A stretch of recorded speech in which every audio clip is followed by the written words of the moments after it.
오늘 말씀 베드로전서 4장 1절에서 11절 말씀, 새 번역으로는 363페이지, 개역 개정으로는 381페이지 되겠습니다. 베드로전서 4장 1절에서 11절 말씀 함께 교독합시다.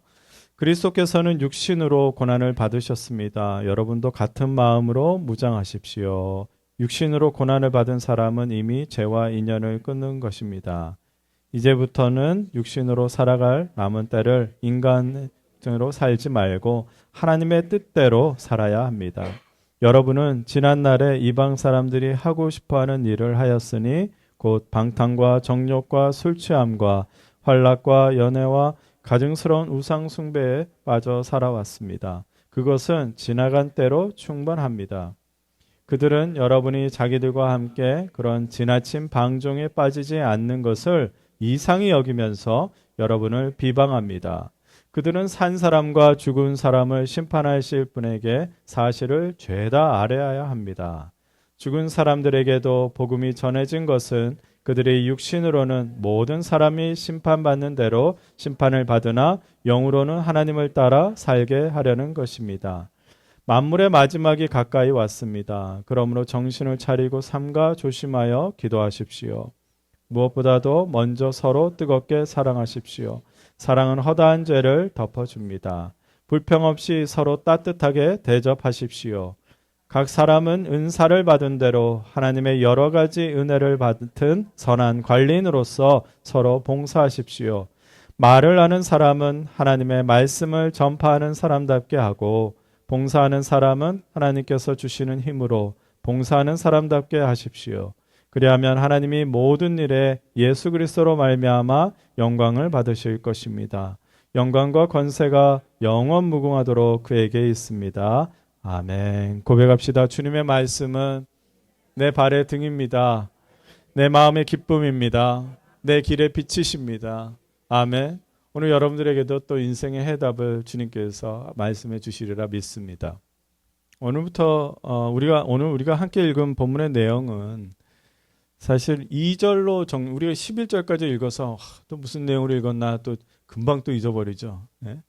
2절에서 딱 정리가 됩니다. 우리 다 함께 2절 말씀 함께 읽겠습니다. 시작. 이제부터는 육신으로 살아갈 남은 때를 인간의 욕정대로 살지 말고 하나님의 뜻대로 살아야 합니다. 그래서 오늘 설교의 제목은 하나님의 뜻대로 살아야 합니다예요. 더 정확한 문장으로 오늘 말씀을 이렇게 정리할 수 있는데 뭐냐면 지금부터 육신으로 살아가는 동안에는 하나님의 뜻대로 살아가야 한다라는 거예요. 지난 성탄절에 제가 엊그저께죠. 성탄절에 제가 그 말씀을 드린 형제가 있죠. 갑자기 총기로 죽음을 당한 그 형제 소식을 전해드렸는데 제가 어제 그 타코마에 그 형제님, 장로님의 그 천국 환송 예배에 참석을 했습니다. 그래도 또 미망인인 분이 또 제 중학교 동창이니까 또 얼마나 힘들까. 또 두 아들을 또 남겨놓고 그렇게 가니까 또 얼마나 힘들까. 그래서 저라도 타코마에 갔죠.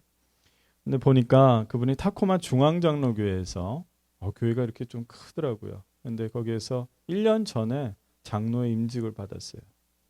많은 성도들한테 존경을 받고 인정을 받은 리더였더라고요.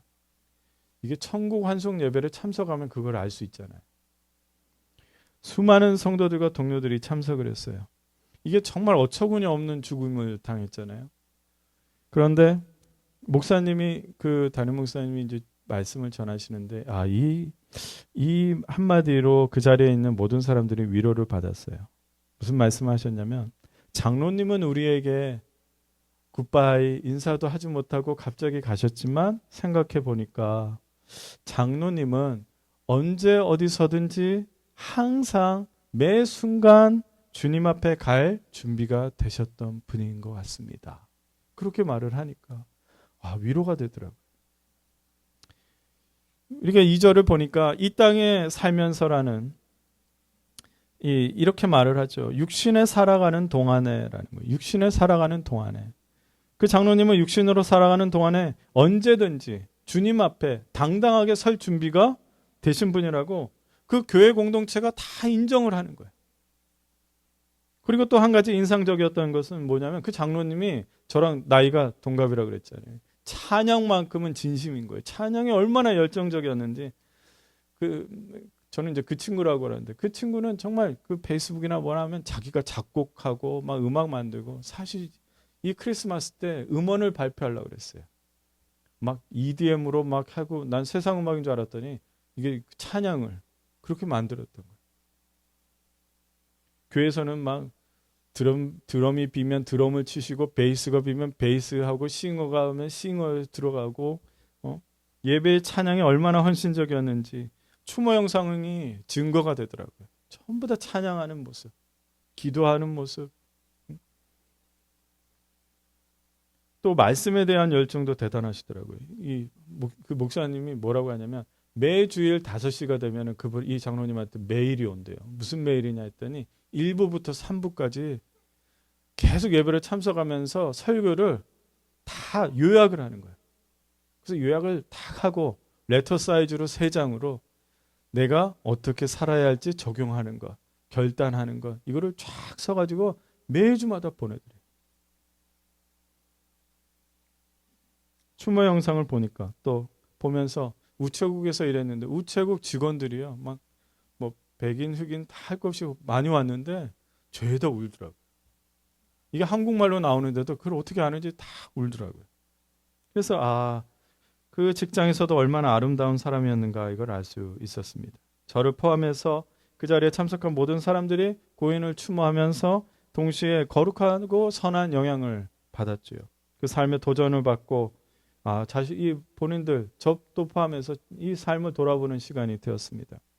얼마나 아름다운 찬송 이 한국 환송 예배인지 몰라요. 그가 가장 좋아하는 찬양을 이제 마지막에 이제 같이 부르자고 하더라고요. 근데 그 찬양이 뭔지 아세요? 전혀 장례에는 어울리지 않는 찬양을. 그런데 이 찬양을 좋아한다는, 이 장로님이 이 찬양을 좋아하는 것을 모든 성도들이 다 아는 거예요. 그 찬양이 뭐냐? 불을 내려주소서요. 불을 내려. 이게 무슨 우리 이 찬양을 아는 분들은 아는 이제 청광호 목사가 만든 건데 되게 비트가 있고 신나고 막 경쾌한 거예요. 막 드럼 치고 막 일렉 기타로 막 하고 그러는 거예요. 신나는 그 리듬의 열정적인 찬양인데요. 근데 그거를 이제 청광호 목사의 그 뮤직비디오처럼 이렇게 막 이렇게 전혀 어울리지 않는 그 음향이지만 그래도 이 목사님이 이 장로님이 좋아하니까 이걸 같이 부르는 거예요.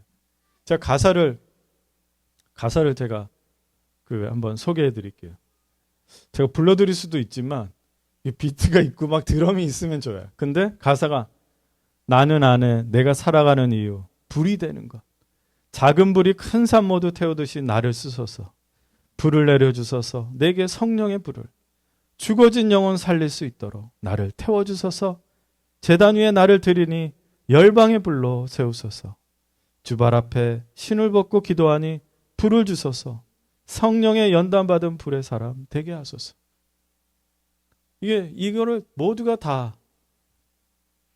그래서 저는 이 장로님 덕분에 이 찬양의 가사를 다시 보게 됐어요. 저는 그냥 막 박수 치면서 이렇게 하다 보니까 이 가사가 잘 들어오지 않았었는데 이 가사를 다시 보니까 책에 마치 그 장로님이 유언처럼 남기시는 것 같은 거예요. 목사님, 형제요, 당신 아십니까? 당신이 살아갈 이유가 뭔지 아십니까? 저는 그 장로님 덕분에 이별의 눈물보다 은혜의 눈물을 쏟았습니다.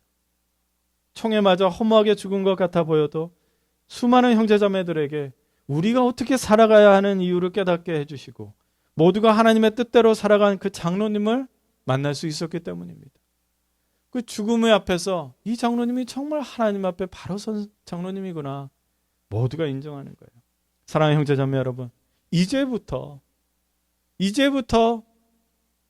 우리가 육신으로 살아가는 동안에는 주님의 뜻대로 살아갑시다.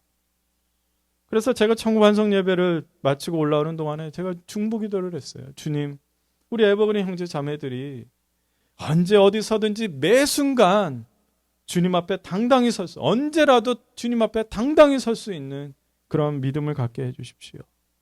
우리 모든 교회 성도들이 하나님의 뜻대로 살아가는 공동체라고 인정받고 칭찬받았으면 좋겠습니다.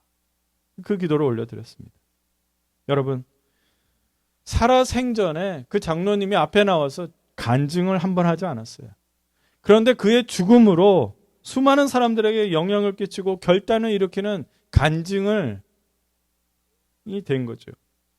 저는 그의 죽음으로 인해서 많은 열매를 맺었다고 생각합니다. 좋아하던 찬양의 그 가사대로 그는 제단 위에 자신을 태워서 죽어진 영혼을 살리고 열방의 불로 사용된 겁니다. 제가 제 입술로 그 장로님을 언급된 것만으로도 그분의 죽음에는 하나님 아버지의 그 놀라우신 뜻이 이루어진 것이라 저는 생각을 합니다. 오늘 이 본문을 통해서 우리는 왜 이 세상에 살아가면서 하나님의 뜻대로 살아가야 하는지, 그리고 어떻게 하나님의 뜻대로 살아야 하는지를 나누겠습니다. 3장 4장을 잘 읽어보면요, 소아시아 일대 성도들이 어떤 고난을 받았는지 여러분들 궁금하시죠? 고난하는데 무슨 고난을 먼저 받았다는 거야? 무슨 고난을 받았냐면요, 3장 16절을 보면은 성도들의 그 선한 행실을 모욕을 합니다. 어떤 선한 행실을 해도 모욕을 하더라는 거예요. 그리고 조롱하고 헐뜯고 나쁜 소문을 만들어서 수치스럽게 부끄럽게 하더라는 거예요. 여러분 혹시 거짓 뉴스에 나에 대한 잘못된 이 소문으로 인해서 피해를 받아본 적 있습니까? 근데 그 마음에 상한 마음보다는요, 수치스럽고 내가 그렇게 하지 않았는데 이상하게 부끄럽고 그렇다라는 거예요. 4장 4절을 보니까 자기들과 함께 방탕하게 살았던 성도들을 이제 이상하게 여기는 거예요. 새롭게 변한 성도들의 모습이 낯설어서 다시 오라고 유혹을 하는 거예요. 그러면서 성도들을 비방합니다. 비방이라는 말은 이게 좋게 표현해서 그렇지 정확하게는요, 악담하고 저주하고 욕설을 퍼부었다는 거예요. 그러니까 베드로전서를 읽고 있는 성도들이 이 직면한 고난은 뭐냐면요, 조롱과 모욕과 수치와 저주라는 거예요. 이게 고난이 되는 거예요. 그들은 이 고난을 한꺼번에 견디고 있는 상태인데, 여러분, 육체적인 고난보다 이 고난, 모욕받고 조롱받고 수치하고 수치스럽고 저주를 내게 퍼부으면요, 여러분, 과학적으로도 증명이 되는 게 극심한 심리적인 스트레스를 준다고 그래요. 이게 의지적으로 참는 거에서 벗어나면은요, 이게 계속 이어지면은 이 고도의 정신적으로 사람들이 방어하려고 모습이 달라지는 거예요. 좋게 말하면, 나쁘게 말하면 미쳐가는 거고요. 좋게 말하면 그것을 이겨내면서 방어 기제로 잘 버티는 거예요. 어떻게 되느냐? 자기 자신을 지키기 위해서 모욕과 조롱과 욕설을 계속 듣잖아요. 그러면 그대로 그걸 받아들이지 않고 자기 나름대로 긍정적으로 해석을 자꾸 하는 거예요. 의미를 새롭게 다르게 해석을 하는 거예요. 그리고 자기 가치를 막 모욕하고 조롱하는 것을 지키기 위해서 나에게 주신 사명, 믿음을 더 새롭게 하는 거예요. 그게 방어하는 거예요. 그리고 자아 정체성을 보호하려고 합니다. 이 베드로 사도가 고난을 당하면서 부끄러워하지 말고 우리가 누구인지, 여러분 반복적으로 얘기했죠. 베드로 사도가 베드로 전서에서 정말 많은 부분을 하라는 게 뭐냐면 너희들은 누군지, 우리가 누구인지.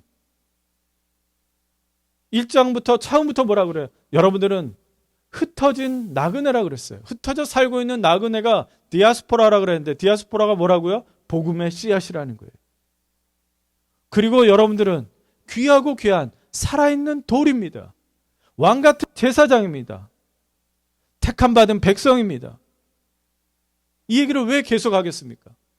가진 욕설과 조롱과 수치와 저주를 계속해서 받으니까 이 사람들이 내가 누구인지를 모르겠고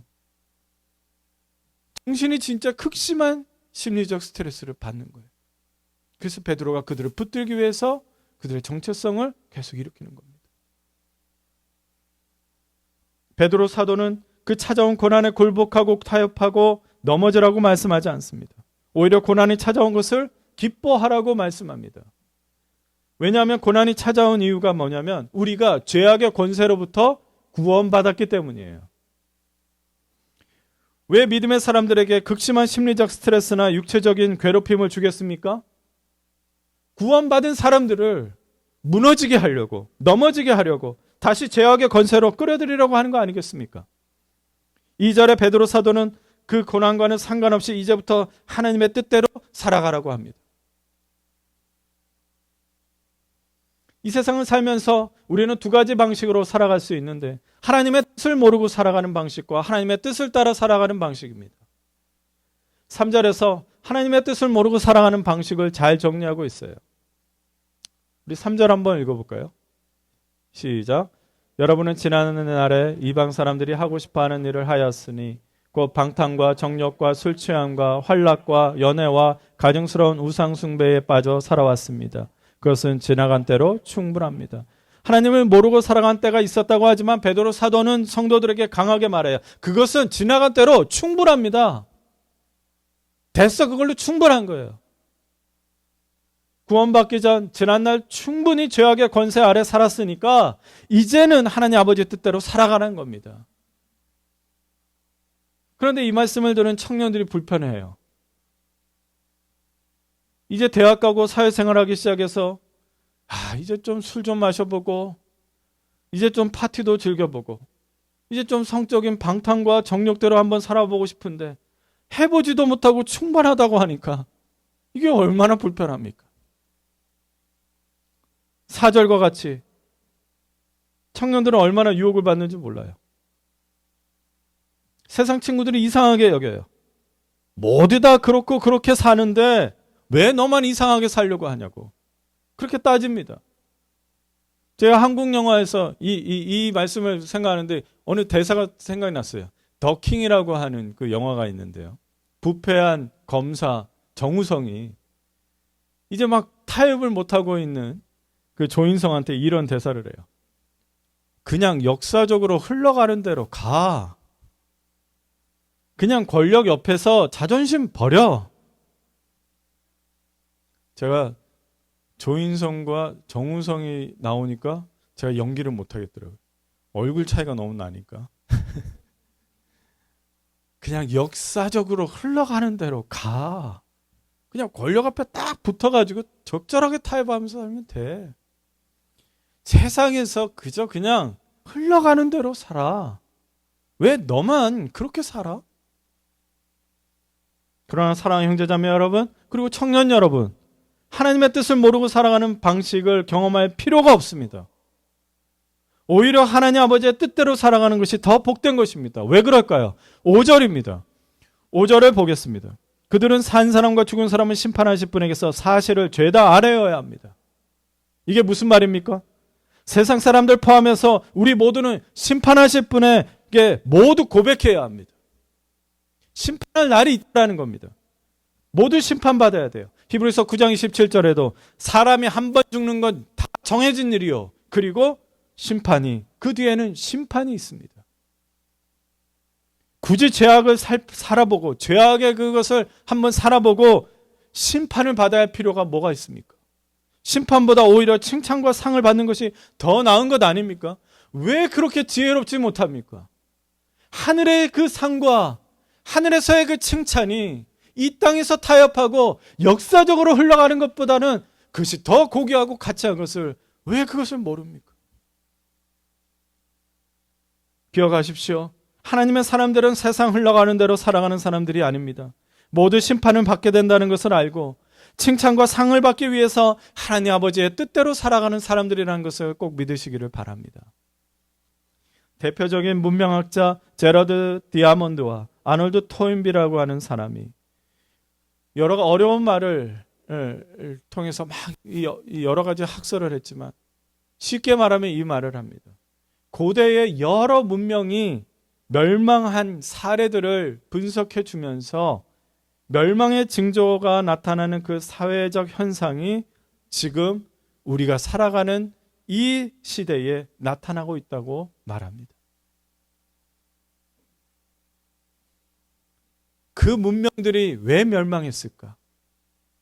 그것을 분석했더니, 그리고 여러 가지를 봤더니 지금 이 시대에도 서서히 그 징조들이 드러나고 있다는 거예요. 무엇보다 도덕적 타락입니다. 자기 중심적인 사고를 하고 쾌락 중심의 문화가 모든 삶을 지배하기 때문입니다. 감각적이고 노골적이고 얼마나 우리 말초신경을 자극을 하고 자극적인 재미가 현대인들의 삶을 지배하고 있습니다. 성적인 타락은 걷잡을 수 없고 자녀를 올바른 교육을 기준을 어떻게 잡아야 할지를 모릅니다. 육체의 타락은 정신적인 고통으로 발전을 합니다. 우리 주변에 처음 듣는 정신병 이름들이 얼마나 많은지 몰라요. 그러면서 세상은 무엇을 고집하고 외치고 있습니까? 창조주 여호와 하나님 아버지를 인정하지 않고 내 인생의 주인은 자신이라고 외치고 있지 않습니까? 사랑하는 형제자매 여러분, 우리는 하나님 아버지의 뜻대로 살아가야 합니다. 예수님을 나의 구원자 주인으로 살아가야 합니다. 이 중요한 말씀을 아는 것에서 멈추면 안 돼요. 우리는 몸부림치면서 애를 써야 합니다. 베드로 사도도 강하게 말씀합니다. 7절입니다. 7절 같이 읽을까요? 시작. 만물의 마지막이 가까이 왔습니다. 그러므로 정신을 차리고 삼가 조심하여 기도하십시오. 만물의 마지막, 모든 것의 끝이 다가오고 있기 때문에 우리는 몸부림쳐야 합니다. 베드로전서에서 가장 강한 명령이 오늘 이 7절입니다. 이 세상 마지막 때와 같으니 제발 정신 차리십시오. 자기 자신을 좀 다스리십시오. 어떻게? 기도해야 한다. 기도해야 합니다. 혹시 또 결론은 기도입니까? 그렇게 생각하는 분이 있습니까? 그렇습니다. 기도는 참 쉬운 것 같지만 참 어려운 것이 기도입니다. 제가 질문하겠습니다. 왜 예수님은 이 땅에 오셔서 습관적으로 기도하셨습니까? 왜 그렇게 습관적으로 기도하는 그것을 지켜내셨습니까? 그것은 예수님이 우리에게 기도가 얼마나 필요한지 직접 보여주시는 겁니다. 우리는 기도로 살아가는 존재입니다. 우리는 기도로 하나님의 아버지의 뜻을 알 수 있기 때문입니다. 우리는 기도로 하나님 아버지를 기쁘게 할 수 있습니다. 예수님의 이름으로 기도할 수 있도록 예수님은 우리에게 최고의 선물을 주셨습니다. 여러분, 은혜를 못 받았다고요? 예수의 이름을 받지 않았습니까? 선물을 못 받았다고요? 예수의 이름으로 기도할 수 있게 하지 않았습니까? 너희가 내 이름을 구하는 것은 내가 무엇이든지 다 이루어주겠다 약속하셨습니다. 기도는 하나님의 사람들이 살아가는 신비롭고 놀라운 삶의 방식입니다. 특권입니다. 예수님을 구주로 영접하지 않는 사람은 절대로 기도의 삶을 살지 못합니다. 하나님 아버지의 말씀이 기도를 통해서 우리에게 임합니다. 그 말씀이 우리에게 이루어지는 것을 어떻게 알 수 있습니까? 말씀이 이루어지는 것을 어떻게 알 수 있습니까? 기도를 통해서 알 수 있습니다. 베드로전서의 그 성도들은 신앙생활 하기가 어려웠습니다. 그러므로 기도하지 않으면 안 될 때였습니다. 그런데 우리는 어떻습니까? 여러분은 지금 신앙생활 하기가 어렵습니까? 쉽습니까? 신앙생활 하기가 쉬우세요? 어려우세요? 어려워요? 핍박받거나 자유를 빼앗기지도 않았는데 기도하며 말씀 보며 예배에 참석하는 것이 왜 이렇게 어려울까요? 그렇다면 그때나 지금이나 동일합니다. 지금은 기도하지 않으면 안 된다라는 것이 드러나는 겁니다. 동일하게 힘듭니다. 그들도 해야 하면 돼야 하는 것처럼 우리도 기도하지 않으면 안 됩니다. 우리 가정과 교회를 위해서 작정하고 기도해야 하는 때입니다. 여러분, 에버랜 공동체를 섬기는 목사로서 여러분에게 권면합니다. 2026년 새해에 무엇보다 기도에 대한 결심과 계획을 세우시기를 바랍니다. 올해보다 내년에는 더 뜨겁게, 간절하게, 진심으로, 순수하게 그렇게 기도합시다. 이런 기도의 명언이 생각납니다. 기도는 하나님 아버지의 팔을 움직여야 하는 근육과 같다. 성도가 무릎을 꿇을 때 하늘의 보좌가 흔들린다. 하나님 아버지는 우리가 기도하기를 원하십니다. 우리의 기도 듣기를 원하십니다. 우리가 가족을 위해서, 자녀를 위해서, 교회를 위해서, 불신자들을 위해서 기도하기를 원하십니다. 사무엘 선지자가 이스라엘 백성들 사울 왕을 세우고 그리고 이렇게 인사를 합니다. 나는 기도하기를 쉬는 죄를 여호와 앞에 결단코 범하지 않겠습니다. 하나님 아버지는 기도하기를 원하시는데 그것을 게을리하거나 멈추거나 하면은 하나님 아버지께 죄를 짓는 것 같다고 생각하기 때문에 사무엘 선지자는 쉬는 죄를 결단코 짓지 않겠습니다 라고 말한 거예요. 사실 8절에서 11절은 베드로 사도가 여러 가지 방식으로 하나님의 뜻대로 사는 삶을 안내하고 있습니다. 서로 뜨겁게 사랑하십시오. 서로 따뜻하게 대접하십시오. 그리고 은사를 받은 대로 봉사하십시오. 이것은 우리가 그리스도인이기 때문에 그렇게 살아야 하는 것처럼 느껴집니다. 하나님의 뜻대로 살겠다고 선택하고 결심하면 이런 삶을 살게 되는 걸까요? 여러분 이 말씀 원래 몰랐습니까? 다 알았습니다. 기본적으로 그리스도인이라면 이렇게 살아야 하는 거 다 압니다. 근데 이런 삶을 우리가 삽니까? 왜 그렇게 못 사는 겁니까? 11절 중간을 보십시오. 말을 하는 사람은 하나님의 말씀을 전파하는 사람답게 하고 봉사하는 사람은 하나님께서 주시는 힘으로 봉사하는 사람답게 하십시오. 이 말씀 뭐냐면 하나님의 말을 하는 사람은 하나님 말씀을 받은 대로, 그리고 봉사하는 사람은 하나님께서 주시는 힘으로 그렇게 말을 하는데, 하나님 뜻대로 사는 방식은 우리가 선택하고 결심하고 이제 바르게 살아야지 하는 그것이 아닙니다. 결론은 뭐냐면 기도입니다. 기도를 통해서 하나님 말씀을 받아야지 말을 하는 거 아닙니까? 기도를 통해서 하나님께서 주신 힘이 있어야지 봉사를 하는 거 아닙니까? 내 힘으로 하려고 하니까 봉사하다가 식당에서 싸우는 거예요. 기도를 하지 않고 그저 설교만 듣고 있으니까, 사람의 말만 듣느니까 사람의 말을 골라서 듣기 위해서 바쁜 거예요. 평가하는 거예요. 어떻게 그 장로님은 1부부터 3부까지 동일한 담임 목사님 말씀을 3번이나 듣고 그것을 매일마다 그것을 정리해서 주일 5시에 이메일을 보내냔 말이에요. 누가 시켰냐는 거예요. 장로라면 꼭 그렇게 해야 하냐고, 누가 하지도 않았는데 그렇게 하셨다는 거예요. 하나님의 기도하는 자이기 때문에 그래요. 기도를 통해서 하나님 말씀을 깨닫고 기도를 통해서 하나님께서 주시는 힘을 받는 것이기 때문입니다. 기도를 통해서 뜨겁게 사랑하는 마음이 일어나는 거고 용서가 할 수 있는 거예요. 여러분들이 여러분 힘으로 용서한 적 있습니까? 기도를 했기 때문에 용서한 거 아닙니까? 기도하면서 용서하는 마음이 드는 거 아니에요? 성령님이 그 마음을 주시는 거 아닙니까? 기도를 통해서 내가 따뜻하게 대접할 사람이 떠오르는 거 아니에요? 오늘 기도를 했더니 그 권사님이, 그 혼자 있는 분이, 그 외로운 분이, 그 미망인이 생각나는 거 아니겠습니까? 이제 말씀을 마치겠습니다. 이제부터 이 세상에, 지금부터 이 세상에 살아가는 동안에는 하나님 아버지의 뜻대로 살아가시기를 바랍니다. 세상의 모든 시스템이 우리를 하나님 아버지 뜻대로 살지 못하도록 억압하고 방해하고 심지어 협박합니다. 심지어 우리에게 극심한 심리적 스트레스로 고난을 줍니다. 세상의 시스템으로 돌아오라고 계속 유혹하고 비방합니다. 그러나 우리는 죄악의 시스템과 상관없는 사람들입니다. 주님이 고난을 받으셨고 그래서 우리는 죄와 인연이 끊어진 사람들입니다. 우리는 고난에도 기뻐할 수 있는 것은 이 만물의 마지막 때에 받게 될 칭찬과 상급과 영광입니다. 그러므로 사랑하는 에버그랜 성도 여러분, 정신을 바짝 차리고 자기 자신을 잘 다스리면서 기도의 자리로 가십시오. 기도의 시간을 주님께 드리십시오.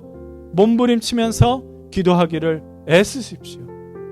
우리 에버그랜 교회는 무엇보다 기도로서 주님께 기쁨을 드립시다. 새해에 주님께 드릴 게 없습니까? 기도로 드리십시오. 기도로 주님과 친밀한 교회가 되십시다. 그렇습니다. 오늘의 결론은 또 기도입니다. 기도로 하나님 아버지의 뜻대로 살아갑시다. 기도하겠습니다. 하나님, 마지막 주일에 우리에게 하나님의 뜻대로 살라고 말씀해 주시니 감사합니다. 무엇보다 하나님의 뜻대로 사는 그 첫 번째로 우리를 기도의 자리로 이끌어 주시옵소서. 이 시간 우리의 마음에 주님 앞에 기도의 사람이 되리라 다짐하는 그러한 시간 되게 하여 주시옵소서. 예수님의 이름으로 기도드립니다.